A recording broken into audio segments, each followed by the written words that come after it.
UCL Fantasy Managers, welcome back to another video. Today we're going to be discussing everything around Matchday 3 in the Champions League. My transfer plans, my team, also Limitless, my chip strategy, Limitless players that I'll be looking to target, fixtures that I'm looking to target, pretty much anything around Matchday 3 in the Champions League we are going to be covering in this video. So drop a like if you enjoy it. It's going to be a long one, so be prepared for that. Get yourselves ready for it. And do as well, please do subscribe to the channel. If you like UCL fantasy content, this is the place to be. So do subscribe to the channel as well. And we'll jump straight into the video. So we'll start off by showing you how I got on in match day 2. We'll go through a team each individually, talk about each player, and then, you know, we'll show you the number of points at the end and what our overall rank is going into match day 3. We didn't use our Limitless chip. I kind of regret it. I kind of don't. I know it's kind of like it's a 50-50 on whether I regret it or not, to be honest. Probably not. We'll see how I get on maybe with my Limitless strategy in the next match day. But yeah, we'll go through the team. Starting off in goal, we made one of our transfers. We brought in this Dinamo Zagreb keeper. And the reason why for that was because Cobble played on the Tuesday, who got 2 points, and then he played on the Wednesday. So I thought I'd try and have 2 chances at some points for goalkeeper. I didn't expect a Cobble clean sheet. He didn't get one in the end. And this keeper that came in for Dinamo Zagreb, he had a clean sheet up until about 80 minutes. And then Monaco went and scored twice to pull it back from 2-0 to 2-2. So absolutely gutted there, because I really thought I'd pulled off some masterstroke, bringing in this random 4 million goalie for Dinamo Zagreb. Very, very nearly paid off, but it actually ended up working out worse because he got less points than Cobble. So, well, I mean, you know, some things work out, some things don't. It was an interesting move. I did say it on my preview video, but I don't regret it. It happens. And then moving on to our first defender, we had Frimpong, who played on the Tuesday night, and he picked up an assist and a clean sheet. Absolutely no complaints with Frimpong. I'm really happy with him, and a good fixture coming up next as well. So that's ideal there. Then we have Schlotterbeck, who, I mean, he lost his clean sheet straight away against Celtic. Celtic literally equalised within a couple of minutes after Borussia Dortmund going 1-0 up. Obviously, we know what happened at the end of that game, or towards the end of that game. But Schlotterbeck getting an assist, so can't complain. 6 points. Very happy with that. Then we had Saliba, who ended up coming with an 8-pointer. Very nice from him getting getting 2 points with ball recoveries, getting 8 ball recoveries in the game, which is amazing. Very close to a 9-pointer, but 6 points. Absolutely can't complain there with Saliba. Then we had Kabasi, 4.5 million. I can't complain, 6 points. He got subbed off after 61 minutes, but he got the clean sheet banked. So I'm not complaining in the slightest. Then I'll talk about the defender on the bench. That was Hakimi, who came with a 2 points. He was one that I was debating getting rid of. And if I was to look back on it now, I wish I just went Hakimi to a Man City defender. That would have made me a lot more points. But it was not the end of the world. You know, Hakimi was on my bench in the end, so it's not too bad. But overall, a very solid performance from the 4 defenders anyway. Not great with the goalkeepers. Now moving on to the midfield. This is where it gets a little bit more interesting, I suppose. We'll start off, go from right to left. We'll start off with Kimmich, who got 3 points. He came in for the Wednesday game. I put him in for Yamal. He got Yamal's points in the end, so it didn't really matter in the end. He was close to getting a clean sheet, but obviously John Duran scoring that amazing goal for Aston Villa towards the end. So 3 points, can't complain. I mean, he's someone that I'll probably look to move on in my team at some point. Then we had our second transfer in, that was Gittins. We brought him in for Brian Hill. I think Brian Hill got 2 points in the end, and Gittins got 4. So overall my transfers, I made a mighty 1 point. So, I mean, it's better than losing on your transfer. So at least we made a point. But, you know, I mean, as I say, we made a point. So it's not the end of the world.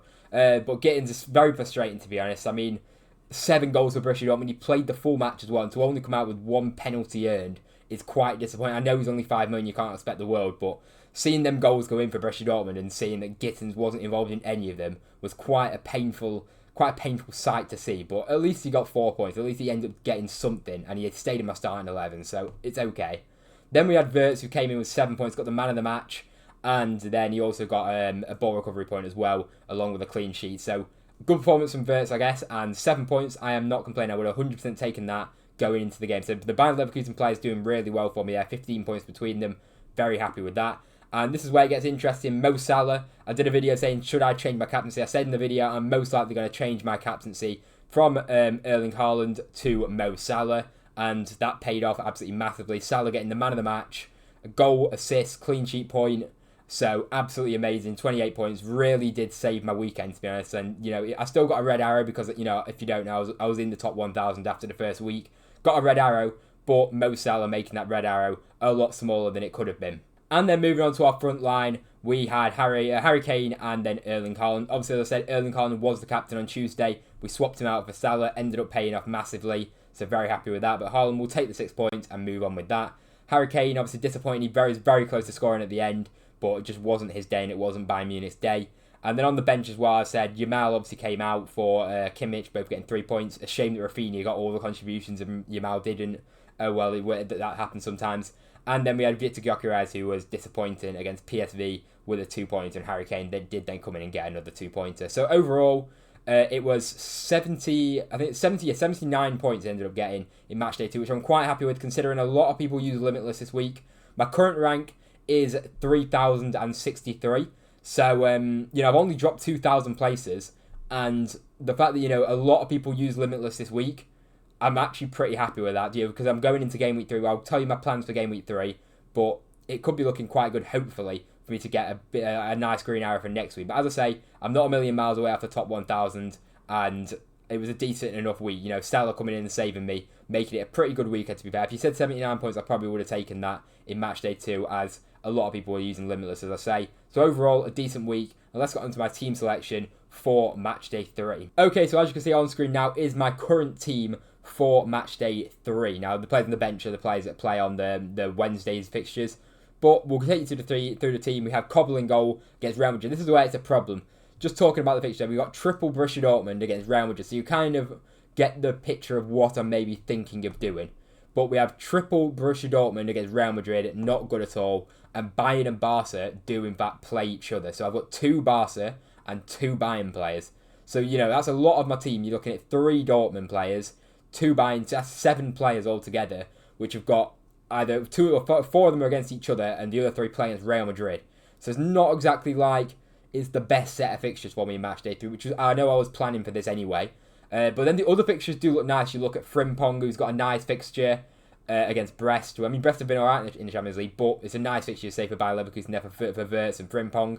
PSV for Hakimi is a nice fixture, PSV at home. Shakhtar for Saliba is a nice fixture as well. You'd say that's a good chance for a clean sheet there. And then you've got, as well as that, Victor Gyökeres against Sturm Graz, whatever they're called. That's a nice fixture there for Gyökeres. Haaland against Sparta Prague, nice fixture. And Salah against Leipzig, you'd say, is a good fixture because Liverpool are so good going forward. So, you're saying there you've got a lot of... That's the problem. I've got a lot of really good fixtures, I'd say. But then I've also got some really bad fixtures, which is kind of making me lean towards the Limitless chip, which is what I was planning to do in Game Week 3. But now I'm not. I don't know, because I'm going to show you the transfer plans that I could be doing as well, which do look pretty good as well. But as I say, some nice fixtures in there, as I say, for some of the players. Saliba, Hakimi, Wirtz, Frimpong, Gyökeres, Haaland, and then Salah as well isn't a bad fixture. And it's not like Harry Kane and, Yamal or, even Borussia Dortmund against Real Madrid. Real Madrid lost to Lille in the Champions League last night.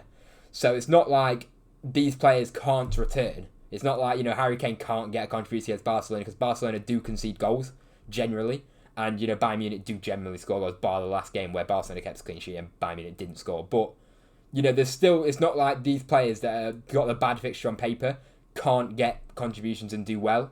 So, I could easily swap it around and make a couple of transfers and make the team look alright, and I still could get away with having a good week. So I'll show you the transfer plans that I'm thinking of, potentially, if I don't use a Limitless chip, and then after we'll talk about the Limitless chip and my thoughts on using it in Matchday 3. So here is the transfer plan. These are 2 players that I'd be thinking of bringing in. So for the players that I would get rid of first would be Schlotterbeck for Rico Lewis, but that's not guaranteed, because I need to see what the minutes is like for Rico Lewis in the Premier League before I can judge him in the Champions League, because he's kind of a player that can come in and out of that Man City side.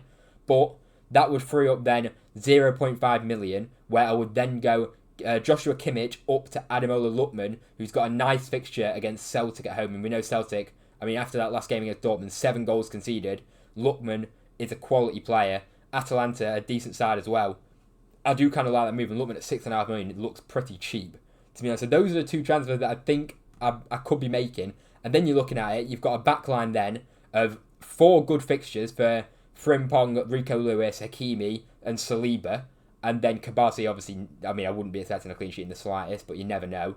And then you've got Lookman against Celtic in the midfield, with Salah against Leipzig, Wirtz against Brest, and then Gittins and Guimau don't have the best fixtures. But then up front, I'm still happy to have Kane, to be honest. Even against Barcelona, I'm happy to own him. Erling Haaland, obviously great fixture against Sparta Prague, will be my captain on Tuesday. And then Gyökeres with a great fixture as well. So I'd say then, if I did them transfers, the 2 players that I'd be most unhappy with would be Kabasi, obviously, against Bayern Munich. Gittins I wouldn't be happy with at all, to be honest, against Real Madrid, because he is a player that can come in and out of the side as well, which isn't ideal. And then Yamal against Bayern, which isn't absolutely tragic, but I wouldn't be happy really owning him in that game. So, as overall, I still, and like, even Cobble and goal, I can get saving points against Real Madrid, and you never know what could happen. Like, so I'm not even mad playing Cobble. And I've got Nevestovic who can play in the next night as well. So, to be honest, I don't even think it looks that bad without even using a Limitless chip. Because I don't think, we'll get onto Limitless in a second properly, but the Limitless team doesn't look as strong as, for example, what the Limitless looked in Matchday 2, because, you know, you had such good fixtures. You would have easily doubled up on the Man City defence in the game against Bratislava, which was an easy Man City triple up in that game. You had a triple up on Barcelona easily against Young Boys. You would have tripled up on Liverpool against Bologna, and you would have got the clean sheet and the Salah goals. And then you would have had maybe still the Leverkusen players. And, you know, you would have done very, very well. You would have picked a really strong team in Matchday 2. As far as the Matchday 3 Limitless, we'll get onto the fixtures, but I don't think it looks as strong as I say, for Matchday 2, that Limitless. But what I would say is, with the Limitless chip, I think it is better to use it early on in the group stages, because, you know, when it gets to game week 7, 7 and 8, later on, teams will already be qualified. You know, you look at that, so Liverpool might already be qualified, Man City, I don't know about Bayern after losing, but, you know, Bayern could already be qualified, Barca could be qualified, Real Madrid, you know, you got all these teams, quite a few of them, you know, you'd say probably, like, with 2 games to play, maybe like 4 or 5 of them teams would already be qualified, which means you don't know who's going to play. It's going to be an absolute guessing game, basically, as to who's going to be lining up. So, that's my thought process, and on the Limitless, I think I've got to be using it early. So we'll discuss the fixtures now ahead of Matchday 3, and looking at the teams that I'm personally looking to target if I do use that Limitless team. Right then, so looking at the Tuesday night fixture, and this is what I'm saying. The fixtures that stand out to me are nowhere near as clear as what they were last Matchday. Now, the one that sticks out to me instantly is the bottom one on the Tuesday nights. Anyway, we'll look at Tuesday first. Is the bottom one on the Tuesday night fixtures, which is Arsenal versus Shakhtar. That is an easy Arsenal triple up. It's an easy David Raya in goal, Cerebro Gabriel in defence, and Saka in midfield. That's an easy triple up. That's to me is it's not even debatable. That is literally what I'd be going for, right? So that's 3 of the players there out of your 15 that you've knocked off. So then you're going on to the next games on Tuesday night. You've got another one that I think is good. It's a good one. Is PSG versus PSV. So that's an easy. I don't even know if I triple it, because PSG haven't really convinced me so far in the Champions League. Like, maybe a double up on the back line, maybe Hakimi with another PSG defender, potentially. But going forward, I'm not sure. Maybe a Barcola or something. I'm not even sure. Like, you know, that's like not a convincing triple up for me on PSG if I was to go for it. But, you know, Hakimi will be definitely in my team. He's already in my main team, for example. And then maybe another PSG defender on top of that. Then there's Sturm Graz versus Sporting, which Gyökeres will play. And I'd maybe go for a Sporting defender, because Sporting are pretty solid at the back. So I'd maybe go for a Sporting defender along with Victor Gyökeres. But a triple up, I don't think I'd do a triple up, to be honest. Villa versus Bologna, I'm not too sure I'd really go there. Girona is back Bratislava, maybe a Girona defender, but Girona haven't been very good at all in the Champions League, and like I don't back Girona at all. Then Dortmund, Real Madrid, I probably wouldn't really want to go near. Juventus versus Stuttgart. Stuttgart aren't a bad side, and Juventus aren't as good as what they once were. So I'm not 100% sure. Maybe Vlahovic up front, but other than that, I'm not really too sure on Juventus. And then Milan versus Bruges is not too bad, but I'm not sure I'd really go there. And honestly, I'd actually look at Monaco versus Red Star and maybe go for a Monaco player. Maybe a Monaco player going forward. But again, this, as you can see, with the way that I'm sounding, the way that I'm speaking, it doesn't sound like I'm too convinced with too many players on this Matchday 3 Limitless of what I can absolutely be nailed on getting points. But like last week, you had the triple up on Barca, Rafinha, Lewandowski and a defender, guaranteed points pretty much. And this week hasn't got that same kind of like level of guarantee. And then talking about the Wednesday fixtures, there's Atalanta versus Celtic, which is I put Lookman in my Limitless team most likely, because I think Celtic's a great fixture for Atalanta at home.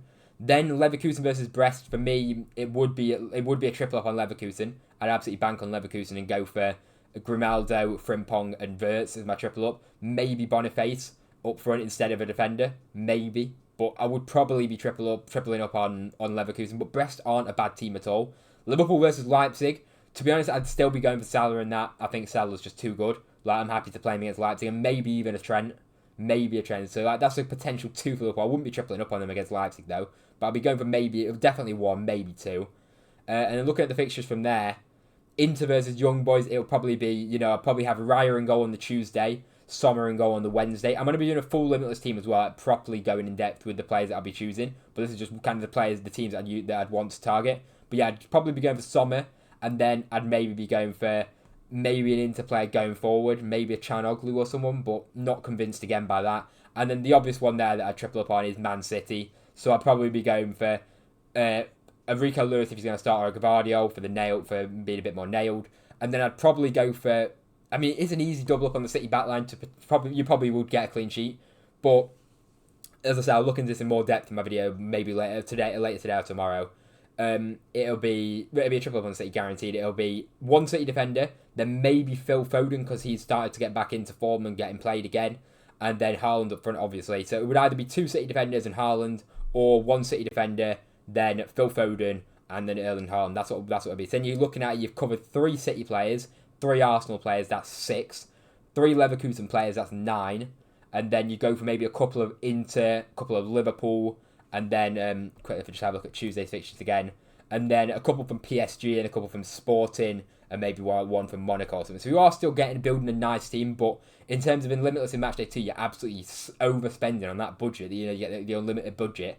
You're not going to be overspending that much, I feel, in the Matchday 3, because there's just not that many as expensive players that you're going to be getting. Because, you're not going for Real Madrid players, you're not going for any Dortmund players, you're not going for any Bayern Munich players, really, and you're not going for any Barcelona players. So that's like 4 very top-tier teams that have got expensive players. Maybe not Dortmund, but the other 3 top-tier teams have got very expensive players. You're not going to be going for any of them players. So that's why the value of the team will be a lot lower than what it was for people who use the Limitless in Matchday 2. But yeah, as I say, stay tuned for the Limitless video, and let me know what's your plans for Game Week 3. Let me know how did you get on in Game Week 2, whereabouts are you in the world, what's your overall rank, and let me know any questions that you've got ahead of Matchday 3. Do let me know. And later today or tomorrow will be my Limitless team. I'm also going to do a wildcard team as well. If anyone's interested in a wildcard, I'm going to be doing a wildcard video as well. So do stay tuned for that. And I'll be doing a lot more videos in the lead up to the next set of Champions League fixtures, because it's going to get very, very interesting. As I say, 3,000 rank overall. I'm very happy with that over the first 2 weeks, considering I haven't used any chips to be in the top 3,000. It's very decent, because I'd say a good 1 to 2,000 in the top 3,000 have probably used the Limitless chip. So I've got that advantage. I got the Limitless still to play. We're in a nice position, still at the wild card as well. So we're looking very good going forward. So let me know how you're getting on in the comments. Thank you very much for watching. Leave a like if you enjoyed. Do subscribe to this channel as well. If you like the UCL fantasy content, hit subscribe, because this is the place to be. So thank you very much for watching, and I'll see you in the next video.